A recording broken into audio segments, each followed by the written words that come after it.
안녕하세요. 저는 고등학생 딸 하나를 키우며 살고 있는 40대 여자입니다. 무덥던 여름의 끝이 조금씩 보이고 가을이 찾아오려고 하는 것 같습니다. 이맘때가 되면 그 전화 한 통이 떠오릅니다. 4년 전 이맘때 저에게 왔던 그 전화 한 통. 그 전화 한 통으로 참 많은 게 달라졌었죠. 4년 전 그때로 돌아가 보자면 저는 평범한 주부였습니다. 아이를 학교에 보내고 집안일을 한창 하고 있을 때였죠. 그런데 제 폰으로 전화 한 통이 울렸습니다. 저에게 전화를 건 발신자를 확인했을 때 저는 속에서 심장이 덜컥 내려앉았습니다. 알바생 송유나라고 되어 있었거든요. 저희 남편은 고깃집을 운영하고 있습니다. 그맘때 10년 정도 운영을 했었는데 초창기에는 저도 일을 같이 도왔어요. 그러다가 나중에는 직원과 아르바이트생도 뽑으면서 저까지 굳이 일할 필요가 없어졌습니다. 그래서 나중에는 저는 일을 하지 않았어요. 다만 남편 가게에 관련된 세금 문제라던가 아르바이트생을 뽑는다던가 하는 일 정도는 제가 하기도 했습니다. 저에게 전화를 했던 송유나 역시 남편 가게에서 일했던 알바생이었어요. 제 기억 속의 송유나는 20대 후반이어서 알바생치곤 적지 않은 나이였는데 자기도 나중에 식당을 하고 싶어서 창업 준비를 한다고 했고 경험차 아르바이트를 한다고 했던 기억이 있습니다.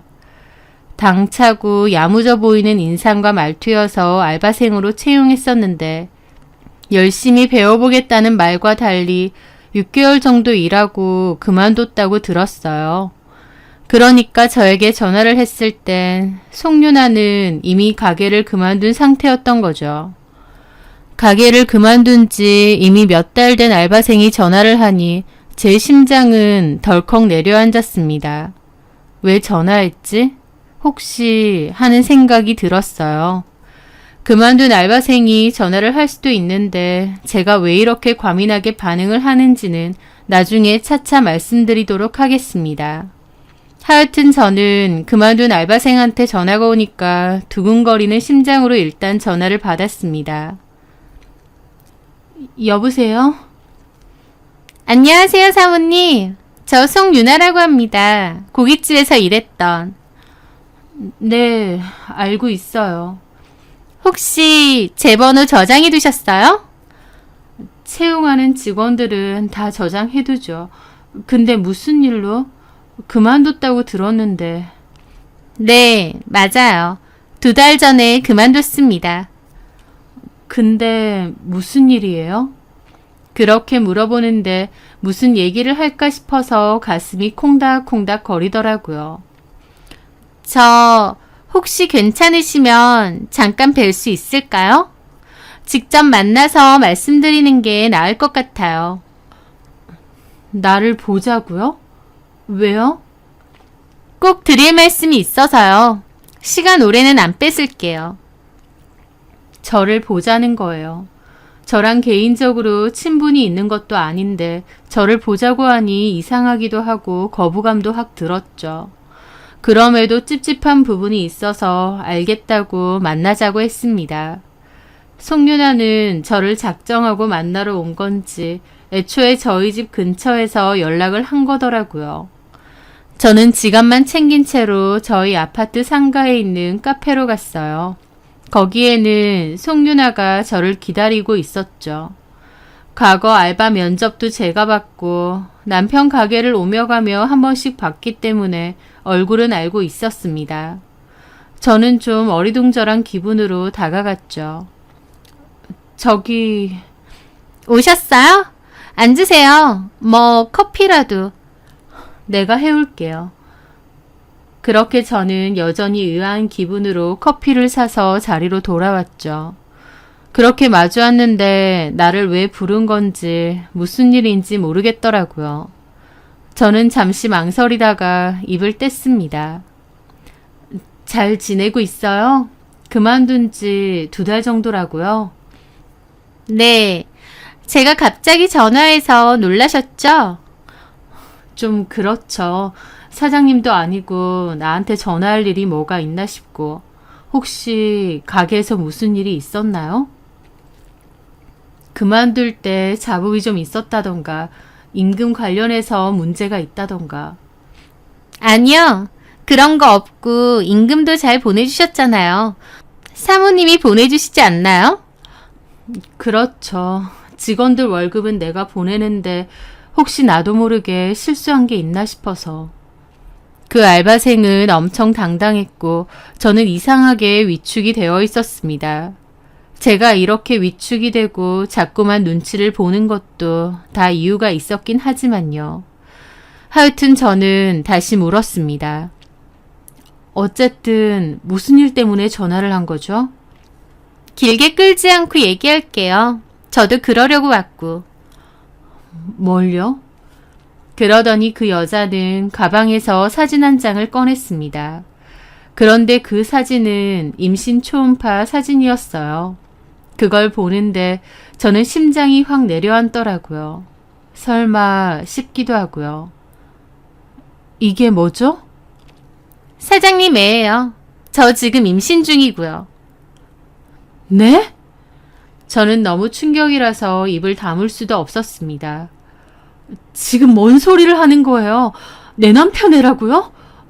저기 혹시 내 남편이 유나 씨한테 몹쓸 짓이라도... 아니요. 무슨 몹쓸 짓이라뇨. 서로 좋아해서 그런 건데. 네? 사모님은 아예 모르셨나 보네요. 저 사장님하고 만나고 있습니다. 지금 저 살고 있는 오피스텔도 사장님이 해주신 거고요. 저는 너무 큰 충격을 받고 머리가 어질어질했죠. 그리고 그 여자애가 너무 당당하게 말을 하는 게 더 충격이었습니다. 부끄러움도 없어 보였고 저에게 일말의 미안함이나 죄책감도 없어 보였죠. 무슨 당연한 권리를 내세우러 온 것처럼 당당했으니까요. 남자들 바람피면 티가 난다더니 꼭 그렇지도 않은 모양이에요. 사모님은 아예 몰랐다는 거 보니. 송유나 씨, 지금 뭔 소리 하는지 알고 떠드는 거예요? 송유나 씨가 내 남편하고 바람났다 그거예요? 네. 그래서요? 이렇게 먼저 나 찾아와서 이실직고 하는 이유가 뭔데? 이혼해 주셨으면 좋겠어요. 사장님도 그걸 바라시는데 말은 못 하시는 것 같아요. 사장님하고 사모님하고 사이도 별로 안 좋다 그러고 집에서 얘기도 잘 안 하신다면서요. 솔직히 그게 부부인가요? 라면서 주제넘는 소리를 하는데 이런 되바라진 애를 과거에 야무지고 똑똑하게 봤던 제가 참 보는 눈이 없었구나 싶더라고요. 너 미쳤니? 바람피는 애들 지능이 낮다더니 할 말 못할 말 구분도 못해? 네가 뭔데 나한테 그딴 소리야? 사장님이 못하면 저라도 해야겠어서요. 저도 마냥 기다릴 수도 없고. 라는데 너무 어처구니가 없으니 말도 안 나왔죠. 저는 바로 남편에게 전화를 걸었습니다. 왜? 지금 송유나라고 니네 가게에서 일했던 알바생 걔가 나 찾아와서 니애 임신했다고 이혼해달랜다. 뭐라고? 너 진짜 가지가지한다. 지금 어디야? 내가 갈게. 저는 남편에게 상가 카페라는 말만 짤막하게 알려주고 전화를 끊었습니다. 앞에서 당당하게 저 쳐다보고 있는 이 여자를 보는데 이게 꿈인지 뭔지 싶더라고요. 눈치도 없는지 일부러 그러는 건지 저에게 뭐라고 더 말하려고 하길래 입 다물고 있으라고 지금 남편 오고 있으니 오면 얘기하자고 했습니다. 그렇게 아무런 말 없이 15분 정도 가만히 있으니 남편이 헐레벌떡 찾아왔죠. 그리고는 급하게 제 옆에 앉으려고 하더라고요. 저는 저쪽으로 앉으라고 했습니다. 남편은 눈치 보더니 그 여자한테 여기를 왜 찾아오느냐고 화를 내더라고요. 오빠가 말한다고 해놓고 계속 얘기 안 했잖아. 그래서 내가 그랬잖아. 오빠가 얘기 안 하면 내가 얘기한다고. 하면서 제 앞에서 오빠 거리는데 그 여자애가 20대 후반이고 제 남편이 40이었기 때문에 못해도 10살 이상은 차이가 났습니다. 그런데도 아무렇지 않게 본처 앞에서 오빠 거리는데 얘도 정상은 아니구나 싶더라고요. 남편은 환장하겠다는 얼굴로 머리를 감싸쥐더니 저한테 저기 일단 일어나자. 여기 보는 눈도 있고. 쪽팔리긴 한가 보네. 하도 여기저기 쪽팔린 짓 많이 하고 다녀서 난 이 정도는 아무것도 아닐 줄 알았어. 내가 뭘 어쨌다고 또 그렇게 말해. 얘기해줘? 얘는 다 알아? 그 말에 그 여자도 어리둥절해 하더라고요. 뭘요? 저는 그 여자 말은 무시하고 남편에게 말했습니다. 내가 너랑 살면서 정말 볼 꼴 못 볼 꼴 다 보고 산다. 진짜 지겹고 넌덜머리가 나. 알았으니까 작게 좀 얘기하라고. 얘 사는 집 구해주고 임신까지. 알바생 콜렉터도 아니고 진짜 너는 그냥 쓰레기도 아니야. 핵 폐기물이야. 아, 무슨 말을 그렇게 해. 저기요 사모님, 말씀이 지나치시네요. 너는 입 닥쳐. 10몇 살 많은 유부남 사장이랑 놀아나서 임신까지 한 게 자랑이니? 어디서 낄 때 안 낄 때 구분도 못하고. 저는 그것들을 노려보다가 자리에서 일어났습니다. 버러지 같은 것들아. 너네랑 같이 있으니까 내 지능까지 떨어지는 것 같다. 저는 그렇게 자리를 박차고 나섰습니다. 그 카페를 벗어나는 그 순간부터 저는 이미 머릿속에 이혼을 떠올렸던 것 같아요. 더 이상은 못 참겠다. 더 이상은 안 되겠다. 저 핵 폐기물 같은 인간 전현한테 줘버리자. 그 생각만 머릿속에 가득했습니다. 그렇게 집으로 돌아왔고 남편이 저에게 계속 전화를 하길래 그냥 폰도 꺼버렸습니다. 가만히 창밖을 보고 있는데 화가 나는 것도 아니고 슬픈 것도 아니었어요. 그냥 결국 이렇게 됐구나. 이게 우리의 끝이구나. 그런 생각이 들었던 것 같습니다. 처음 그 남자와 결혼할 때만 해도 서로 사랑했고 믿었고 평생을 의지하며 살 반려자라고 믿었어요. 그래서 여러 어려움이나 시련이 있어도 얼마든지 해결할 수 있다고 믿었죠. 그 끝이 이럴 줄은 몰랐습니다.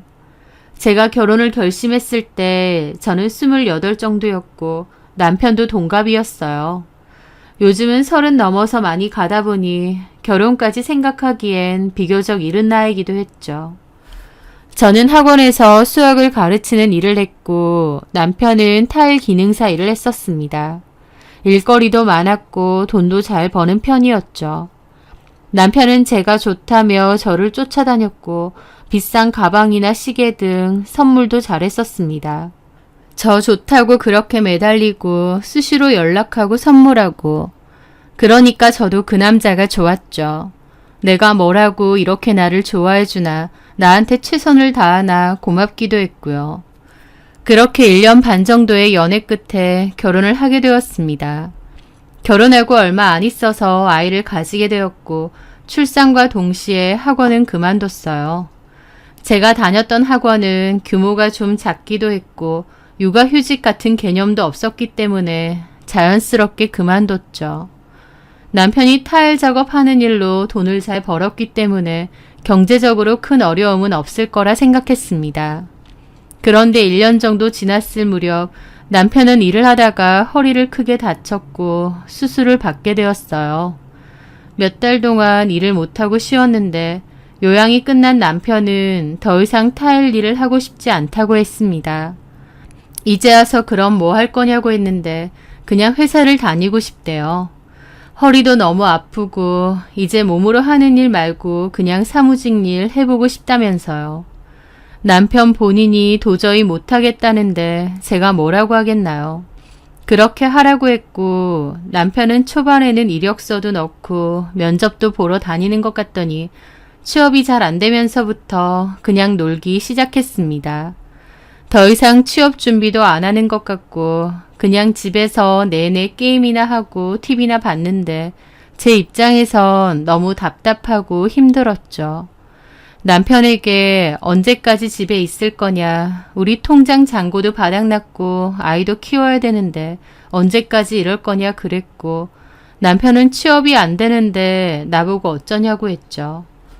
저는 다시 타일 일이라도 해보면 안 되느냐 했는데 남편은 허리가 아픈데 어떻게 그런 일을 하느냐고 했습니다. 그러면서 남편과 저는 잦은 다툼을 하게 되었는데 저도 아이만 아니면 나가서 일이라도 하고 싶죠. 그렇다고 남편이 아이를 보는 것도 아니었고 육아에는 나 몰라라였거든요. 그냥 시간만 죽이고 집에만 있었던 거죠. 결혼하고 얼마나 됐다고 남편이 이럴 줄은 몰랐습니다. 그런 저희 부부의 사정을 보고 결국 시어머니가 도와주셨어요. 남편더러 꽤 괜찮은 가게 매물이 나왔던데 그걸 해보라고 하신 거죠. 시어머니 노후 자금에 대출까지 좀 해서 그 가게를 해주신다고 했고 남편도 저도 별다른 방도가 없었기에 감사하게 그 가게를 하겠다고 했습니다. 그렇게 1년 정도 준비 끝에 가게를 열었고 남편은 의욕적으로 일을 했어요. 그맘때는 저도 친정에 아이 맡기고 틈틈이 남편 가게 가서 일도 돕고 그랬죠. 다행히 장사는 나쁘지 않았습니다. 저로서는 남편이 집에 있지 않고 일하는 것만으로도 고맙고 수익이 생기는 것만으로도 너무 좋더라고요. 남편과 저 둘 다 으쌰으쌰 열심히 일을 했고 남편의 가게는 자리를 잘 잡아갔습니다. 그렇게 4, 5년 정도 같이 일을 했는데 남편이 저한테 이제 직원도 구했고 사람은 충분하니 굳이 나올 필요 없다고 했어요. 저보고 고생 많았다며 취미생활도 하고 집에서 좀 쉬라고 했죠. 그렇게 말해주니 저는 너무 고마웠습니다. 내 생각을 이렇게까지 해주는구나 싶어서요. 그래서 그때부터 가게에 직접 출근을 하진 않았습니다. 다만 가게 관련된 세금 일이나 직원들 월급 주는 거, 면접 보는 거 그런 건 제가 했죠. 그런데 얼마 안 있어서 왜 남편이 저한테 가게에 나오지 말라고 했는지 알게 되었어요. 알고 보니 가게 주방에서 일하는 유부녀 여자랑 남편이 바람이 난 거였습니다. 남편이 저 몰래 값비싼 가방을 산 것을 알게 되었고 의심을 하게 되었어요.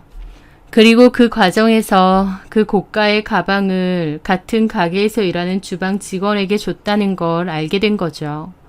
제가 뭐라고 하니까 남편 한다는 변명이 그 여직원의 생일이었고 직원 복지 차원에서 생일 선물로 줬다는 겁니다. 이게 말이 되나요?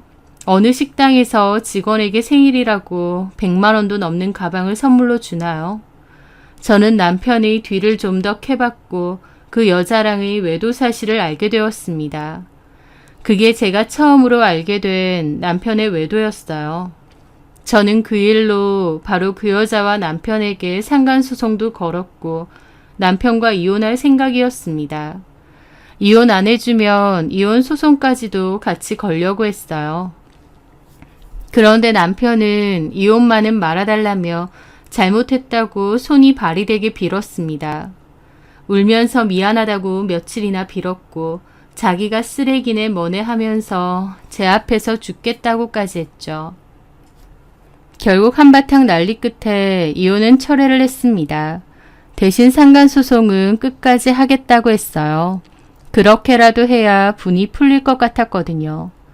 결국 그 여자에게 상간소송 걸어서 위자료 받았고 그 여자는 자기만 소송 걸린 거 억울하다며 제 남편을 상대로 구상금 청구 소송도 했었습니다. 하여튼 그런 소란이 있었고 아무리 덮어주기로 했지만 어쨌든 남편의 외도로 큰 상처를 받았어요. 믿었던 남편이 바람을 폈다고 하니 그 후유증도 오래갔죠. 하지만 이혼 안 하고 한 번은 덮어주기로 마음 먹었기 때문에 저도 웬만해선 그 얘기를 거론하지 않기로 했고 잊어버리기도 했습니다. 그런데 그 일이 있고 1년 정도 지났을 무렵 남편은 고소를 당했습니다. 무슨 고소냐고요? 남편이 가게 여자 알바생 한 명에게 성희롱적인 발언을 여러 번 했고 그 알바생이 그걸 녹음해서 성희롱 고소를 했던 거예요. 그 사실을 알고 저는 까무러쳤습니다. 남편이 밖에서 그런 소리를 하고 다니는 인간인지 몰랐어요. 와이프가 어떻게 남편에 대해서 그렇게 모르냐 할 수도 있지만 저는 정말 몰랐습니다. 제 앞에서는 오히려 차분하고 과묵한 편이었고 그런 실없는 소리를 할 것 같지는 않았어요. 더더군다나 본인 가게에서 일하는 여자 알바생한테요. 남편도 처음에는 억울하다, 자기가 당한 것 같다, 자기는 그런 사람이 아니다 막 그러길래 남편을 믿어야 하나 했는데 그 알바생이 녹음했다는 음성을 직접 듣게 되었습니다. 남자친구랑 진도가 어디까지 갔냐느니, 남자친구가 힘 좋게 생겼다느니, 지난 휴무 때 남자친구랑 여행 갔냐느니 등등 제가 들어도 경악스러울 만큼 성희롱 의도가 가득한 헛소리를 엄청 했더라고요. 목소리는 분명 남편인데 이런 저질스러운 소리를 했나 놀랄 정도로요. 당연히 그걸 들은 저는 너무 큰 실망을 했고 또 한편으론 내가 아는 남편의 모습이 전부가 아니라는 걸 깨달았습니다. 그 일은 남편이 그 알바생에게 사죄를 하고 합의금까지 물면서 일단락됐어요. 하지만 저는 다시 이혼을 결심했습니다. 이혼 서류 제 거 다 작성하고 남편 것도 하라고 했고 아이 데리고 친정으로 가버렸어요. 외도도 한번 봐줬는데 또 다른 여자에게 저런 농담이나 하고 찍적거렸다 생각하니 도저히 더러워서 같이 못 살겠더라고요. 하지만 결론적으로 저는 또 이혼하지 않았습니다. 남편이 매일 친정으로 찾아와 잘못했다고 빌었고 A4 용지 5장에 걸친 구구절절한 반성문까지 써왔어요. 그걸 보는데 그래도 남편이고 아이 아빠라서 매정하게 끊어내지 못했습니다. 이건 아닌데, 사람 고쳐 쓰는 거 아닌데 싶으면서도 결국 남편을 용서했어요. 그런데 막상 이혼만 안 했다 뿐이지 더 이상 남편에 대한 애정이나 신뢰, 믿음은 전혀 남아있지 않았습니다. 남편이 끊임없이 나를 속이는 것 같았고 밖에서 다른 여자들에게 추파를 던지고 다니는 것 같았죠. 요즘 말로 여자를 너무 좋아하면 여미새, 남자를 너무 좋아하면 남미새라고 한다더군요. 제 남편은 한마디로 완전 여미새 그 자체였습니다. 그런 남편이 징그럽게 느껴질 때가 많았고 과거의 외도 사건, 그 알바생에게 했던 성희롱성 발언들, 그런 것들이 머릿속에서 떠나질 않았어요. 아, 이혼을 했어야 했구나. 나는 이걸 절대 모른 척 덮어두고 지나갈 수 없겠구나. 뒤늦게 깨달았습니다. 그리고 남편도 반성한다면서 다신 안 그러겠다고 했지만 과연 그럴 수 있을까? 개가 똥을 끊지 저 인간이 정신 차릴 수 있을까 싶었어요. 그래서 다시 이혼을 하자고 했는데 남편은 한 번 넘어간 일인데 무슨 이혼이냐며 자기도 더 이상은 그런 짓 안 하니 그냥 살자고 하더라고요. 저도 현실적으로 여러 가지 걸리는 게 많아 이혼까진 안 했지만 그때부터 더 이상 남편과 정상적인 부부로 살진 않았어요. 남편과 각방을 썼고 꼭 필요한 대화 말고는 집에서 대화도 잘 안 했죠. 예전에는 서로 꼭 껴안고 TV를 보거나 아이가 잠들면 집 앞에 나가서 맥주 한 잔씩 하고 그랬는데 더 이상 그런 것도 안 했습니다. 하고 싶지도 않았고 남편의 속에 도대체 뭐가 들어있나 모르겠더라고요. 그렇게 서로 대화 없이 남남처럼 살았고 이렇게 살 거면 이혼하는 게 맞지 않나 라는 생각도 끊임없이 계속했던 것 같아요. 제 딴에는 아이 생각해서 이혼을 안 하려고 했던 건데 부모가 사이가 안 좋고 남남처럼 지내는 게 아이에겐 더 안 좋을 거였기 때문에 이혼하는 게 맞지 않나 싶었어요. 이혼이라는 게 막상 제 일이 되니까 결코 간단한 일도 쉬운 일도 아니더라고요. 정말 많은 고민을 했던 것 같아요. 그러던 차에 그 전화를 받았던 겁니다. 그 여자 알바생 송윤아에게 전화가 왔던 날 제 심장이 덜컥 내려앉은 것도 그런 이유였어요. 내 남편이 또 사고를 친 건가, 무슨 잘못을 한 건가, 알바생한테 성희롱이라도 했을까, 아니면 더한 짓이라도 한 걸까? 심장이 철렁했던 거죠. 물론 송윤아랑은 남편의 일방적인 잘못이 아니라 쌍방이서 합의했던 불륜이었지만요. 어쨌든 다시는 안 그러겠다며 제 앞에서 눈물로 반성하고 반성문까지 썼던 남편이지만 또 열 몇 살 어린 알바생 여자랑 바람피고 그 알바생 사는 집 구해주고 임신까지. 정말 갱생도 안 되는 쓰레기가 이런 거구나. 발정난 개 땡땡이구나. 그 생각이었습니다. 그리고 내가 뭘 믿고 2번이나 믿어줬나 내 발등을 찍고 싶었죠. 너무 실망을 많이 했기에 더 이상 실망할 것도 없었고 그냥 이혼해야겠다 생각했어요. 저를 배신한 것도 배신한 거지만 살면서 남편이 또 무슨 짓을 벌일지 가슴 조마조마하면서 이렇게 더 살고 싶지도 않았거든요. 그렇게 저는 이혼을 결심했습니다. 남편은 송윤아가 저를 찾아온 그 사건 이후로 집에 안 들어왔어요. 비겁하기까지 한 남편은 저를 피한 거죠. 저는 마음속으로 이미 이혼을 마음먹었고 어차피 이혼하려고 했는데 송윤아가 자꾸 염장을 지르면서 문자를 보내더라고요. 오빠, 저희 집에서 지내요. 이렇게 사는 거 의미 없는데 이혼해주세요. 라고요. 그걸 보는 순간 오히려 이혼 못 해주겠더라고요. 이 미친 것들이 뭐가 이렇게 당당한가 싶고요. 저는 송윤아 하는 소리가 너무 어이없고 열받아서 이혼 못 해주겠다고 했습니다. 이혼 안 할 거고 위자료 소송이나 받으라고 했죠. 송윤아도 가만히 있었으면 제가 그냥 이혼해 줄 거였는데 염장을 지르니까 더 안 해주고 싶었던 거죠. 그리고 송윤아에게 경고했습니다. 네가 나한테 이런 식으로 보낸 문자가 다 소중한 소송 증거가 된다라고요. 그리고 경고만 한 게 아니라 정말 위자료 소송도 걸었어요. 송윤아는 상간소송 받고 나서 발등에 불 떨어졌는지 더 가열차게 이혼 요구하고 남편도 동조했습니다. 그전까진 절대 이혼은 안 된다고 했던 남편이지만 이제는 송윤아랑 살겠다고 그냥 이혼해달라고 하더라고요. 제가 그토록 이혼해달라고 할 땐 안 해주더니 정작 제가 이혼 못한다고 하니 이혼해달라는 그 상황도 어이가 없었죠. 저는 남편에게 그랬습니다. 나에게 이혼을 요구하고 싶으면 내가 솔깃할 만한 제안을 먼저 하라고요. 나는 너 때문에 결혼 생활 내내 마음고생 너무 심하게 했다. 그런데도 다 참아줬는데 결국 너는 또 여자랑 몰래 만나고 이제 이혼까지 요구한다. 내 입장에선 얼마나 기막힌 일이냐 그랬어요.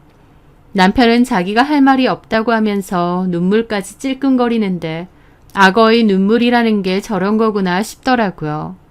저는 다 필요 없고 지금 사는 집 나에게 넘기면 이혼해준다고 했습니다. 아이도 키워야 되고 나도 다시 경제활동 시작해야 되는데 집 하나 없이 시작할 수 없다고요. 혼인기간도 15년이고 재산분할로 쳐도 이 집의 반은 내 거다.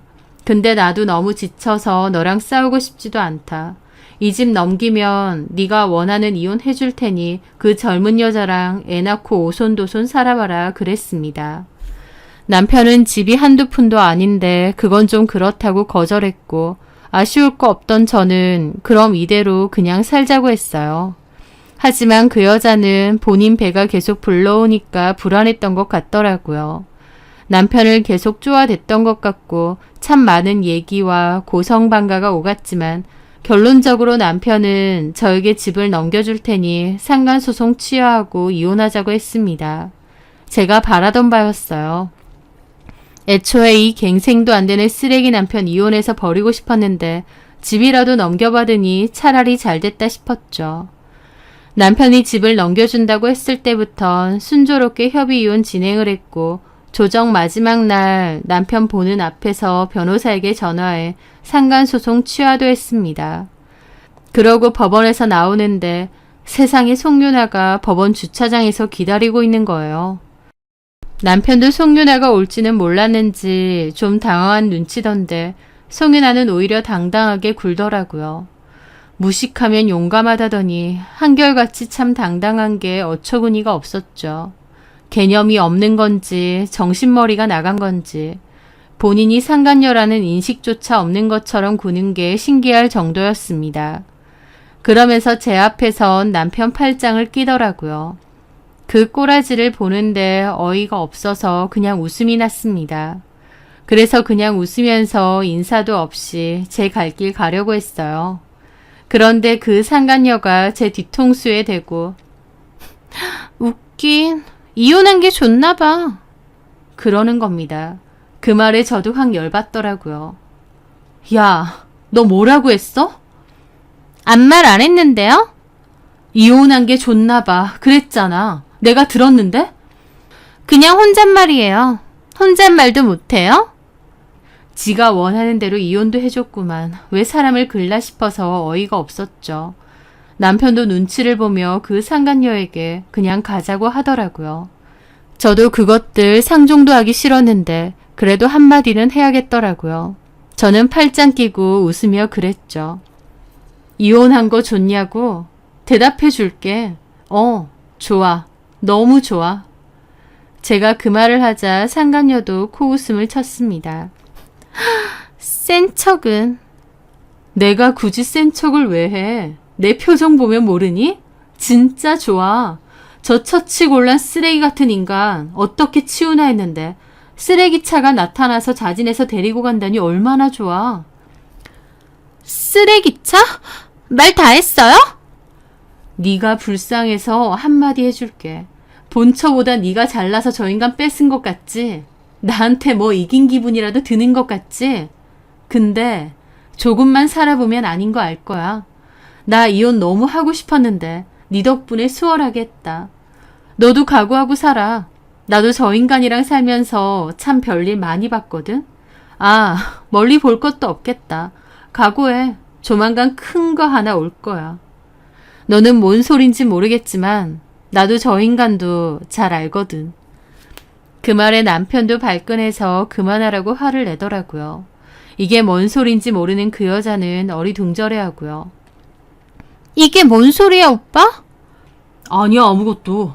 이제 끝났으니까 서로 갈 길 가자. 남편은 그러면서 황급히 그 여자를 데리고 차에 오르더라고요. 저는 황당한 기분 반, 후련한 기분 반을 느끼며 그 자리를 떴습니다. 그날 저녁 그 여자가 전화가 왔더라고요. 아까 그 얘기가 뭔 소리냐고요. 야, 내가 네 친구야? 어따 대고 자꾸 전화질이야. 아까 그 얘기가 뭔데요? 오빠 잘만 하더니 니네 오빠한테 직접 물어봐. 얘기를 안 해주니까 그렇죠. 하면서 안달이 나 있더라고요. 저는 말해줄까 말까 하다가 그냥 계속 궁금해라 싶어서 얘기해줬습니다. 나 아까도 말했지만 너 때문에 이혼하는 거 아니야. 너랑 바람난 거 알기 전부터 이혼 서류 준비해놓고 살았던 사람이야. 왠 줄 알아? 알기 싫어도 조만간 알 거다. 얼마 전에 경찰서에서 연락이 왔어. 왜 왔을까? 뭐 때문에 연락이 왔는지, 니네 오빠가 뭘 어쩌고 사는지 이제 네가 잘 찾아보던지 물어보던지 알아봐. 원하는 대로 내가 이혼해줬잖아. 너 가지라고 줬잖아. 갱생도 안 되는 쓰레기 걷어갔으면 수습도 이제는 네가 하고 살아. 그리고 다시는 나한테 연락하지 마라. 나 네 친구도 아니고 이런 식으로 마음대로 연락할 사이도 아니야. 개념이 없어도 그 정도는 알고 살자. 그 여자애는 뭐라 따졌지만 저는 그냥 끊었습니다. 그리고 차단했어요. 제가 얼마 전 경찰서에서 도대체 무슨 전화를 받았냐고요. 그 전화는 남편의 친한 후배가 남편을 고소했다는 전화였습니다. 그 후배는 평소 남편을 잘 따랐는데 결혼한다고 약혼녀를 남편에게 소개해줬나 봐요. 그런데 그 후배가 자리를 비운 틈에 후배 약혼녀에게 집적됐고 후배 핸드폰 뒤져서 몰래 연락처까지 알아내서 전화까지 했답니다. 자기 스타일이라면서요. 그 일로 그 약혼녀가 스트레스를 받다가 후배에게 다 말했고 약혼녀와 후배가 남편을 스토커로 고소한 거였죠. 하다하다 친한 후배의 약혼녀한테까지 집적거리고 들이댄 겁니다. 심지어 그 기간이 송윤아랑 이미 같이 살고 있고 저한테는 이혼을 요구하는 그 도중에 말이죠. 이 정도면 진짜 병이다 싶었어요. 저는 그 후배에게 전화를 받아서 그 고소 사실에 대해서 알고 있었고 송윤아는 몰랐던 것 같았습니다. 본처에게 이혼 요구하고 본인이랑 살면서도 그 와중에 또 다른 여자에게 집적거리다가 고소까지 당했다는 걸 알 수가 없었겠죠. 물론 저는 남편이 갱생 안 되는 쓰레기라는 사실을 다시 한번 확인했고 훨씬 더 홀가분한 마음으로 이혼을 할 수 있었던 겁니다. 송윤아도 곧 알게 되겠지 싶었더라고요. 제 전남편이 병처럼 온갖 여자들에게 모두 집적거리는 인간이라는 거. 그리고 보통의 여자들은 질색하는데 본인만 멍청하게 넘어가서 애까지 가지고 산다는 것을요. 그렇게 홀가분하게 이혼을 했는데 얼마 안 있어서 친했던 남편 옆가게 사장님에게 전해 들었습니다. 남편을 고소했던 그 후배가 남편 가게 찾아와서 멱살잡이하고 가게 집기도 다 부셨다는 걸요. 믿었던 형님이었는데 그런 짓을 벌인 데다 말도 안 되는 합의금으로 해결을 하자고 하니까 그 후배도 열받아서 찾아온 거였죠. 경찰까지 올 정도로 난리였고 남편 가게에서 고기 먹던 손님들까지 도망갈 정도였대요. 그런데 일은 연달아 터졌습니다. 몇 년 전에 남편과 놀아났던 유부녀 주방 직원이요. 제가 상간소송까지 걸었던. 자기 남편이 알면 안 된다고 막 빌고 그랬고 그때는 안 걸린 걸로 알거든요. 그런데 그 여자의 남편이 뒤늦게 그 사실을 알아챈 모양이었습니다. 이미 몇 년 지난 일이긴 하지만 서랍에 숨겨져 있던 상간소송 소장과 구상금 청구에 관련된 소장을 발견하게 되었고 남편 가게에 찾아왔다는 거죠. 와서 네가 내 마누라랑 붙어먹은 가게 사장이냐고 멱살잡이하고 송윤아는 충격으로 나자빠졌다고 하더라고요. 후배 약혼녀한테 집적거리다가 고소당하고 유부녀인 주방 직원하고 바람피다가 그 남편이 찾아와서 멱살잡이 하니까요. 제가 갱생도 안 되는 쓰레기, 네가 주워간 거다 라고 표현한 게 뭔 말인지 이제는 알았을 겁니다. 게다가 그런 일이 연달아 했으니 당연히 동네에서 소문이 엄청 안 좋아졌죠. 저 고깃집 사장이 여직원들 채용해서 집적거리고 성희롱한다면서 일파만파 소문이 다 났다고요. 어떤 사람은 새벽에 남편 가게 앞에 락커로 성추행범 고깃집, 불륜 고깃집이라고 적어놓기까지 했답니다. 동네 사람들도 오래된 단골까지도 전부 남편과 옆에 있는 송윤아까지 손가락질하는 상황이 됐던 거죠. 송윤아도 남편 가게에 출근해서 가게 사모님 행세 잘 했다는데 어느샌가부터 더 이상 안 보인다고 하더라고요. 그 소문이 너무 심했고 남편은 어떻게든 회복해보려고 할인 이벤트도 하고 행사도 했지만 고깃집이 거기 하나만 있는 것도 아니고 안 좋은 소문이 그렇게 많은데 누가 가려고 하겠나요? 결국 남편 가게는 파리만 날린다고 옆 가게 사장님이 전해주더라고요. 그 얘기를 들은 저는 그냥 하하하 웃었습니다. 그리고 참 우스운 이야기지만 저에게 전화를 했던 송윤아가 어쩔 때는 은인처럼 느껴지기도 합니다. 이혼을 하고 싶지만 확고한 결정을 못 내리고 있었는데 송윤아가 방아쇠를 당겨준 것 같았거든요. 덕분에 쓰레기 같은 남편 잘 정리하고 그나마 집이라도 건진 것 같고요. 한 번 속은 거면 속인 사람이 잘못이지만 두 번 속은 거면 속은 사람도 잘못이라는 말이 있죠. 저는 알면서도 두 번이나 속아주었습니다. 저도 미련했고 어리석었던 거죠. 이제 와서 생각해보면 남편을 믿었다기보다 또 아이에게 미안해서라기보다 이혼이라는 게 너무 두려웠던 것 같아요.